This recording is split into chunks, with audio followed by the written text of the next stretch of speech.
During this year's Movie Awards season, Much Ado About Nothing was made over Andrea Riseborough's Academy Award nomination for her extraordinary performance in the indie film To Leslie. While ethical questions swirled around the use of social media to champion a movie hardly anyone saw, another criminally underseen art house film remained virtually unnoticed. It's called A Love Song, a tender tale of loss, loneliness, and, as the title implies, love. A Love Song takes place entirely on a secluded campground in the mountains of Colorado. That's where a woman named Faye, who appears to be in her mid to late 60s, has set down her trailer. Judging by the clear skies and dry ground, it's late summer, and it looks like Faye has been there for some time. Subsisting on a daily catch of crawdads suggests her stay had outlasted her food rations. One day, a group of strangers in a pickup truck pay a visit. They politely ask Faye to move to another campsite because their deceased father is buried beneath the one she's occupying. The spokesperson for the group, a young girl who speaks in a comically respectful manner, explains that she and her brothers would like to exhume the body and rebury it at a nicer location. Faye declines, telling them she's waiting on a friend who expects to find her precisely where she is. The strangers understand and amicably depart, but not before establishing one of the central themes of the film: digging up the past. As it turns out, the man Faye is waiting for is a former love interest named Leto, who she hasn't seen in several decades.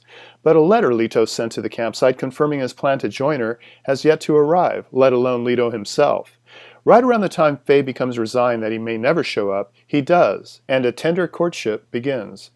First-time writer-director Max Walker Silverman buttresses A Love Song's sparse dialogue and modest 1 hour and 21-minute runtime with a judicious amount of symbolism. Case in point, when the truck belonging to the children of the deceased man breaks down, Faye allows them to swap her truck's engine with theirs, and back again, in a hugely impractical endeavor that serves as an equally huge metaphor: the giving of one's heart and having it returned. Likewise, before we even see the first frame of film, the cooing of a mourning dove representing love and inner peace can be heard. Veteran character actor Dale Dickey is perfectly cast as Faye. Her blonde hair evokes the golden hues of her sun-dried environment, and each line and wrinkle in her dignified face hint at a past with no shortage of hardship. Wes Studi, still best known as Daniel Day-Lewis's warrior nemesis in The Last of the Mohicans, is terrific as Faye's tentative suitor. Here he's cast against type as a gentle soul who, like Faye, keeps his quiet desperation in check.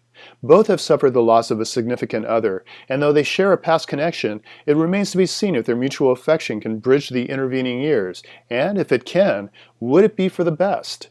Not unlike the two central characters, A Love Song speaks softly and honestly, and without hyperbolic drama, making this little slice of senior romance a thought-provoking delight.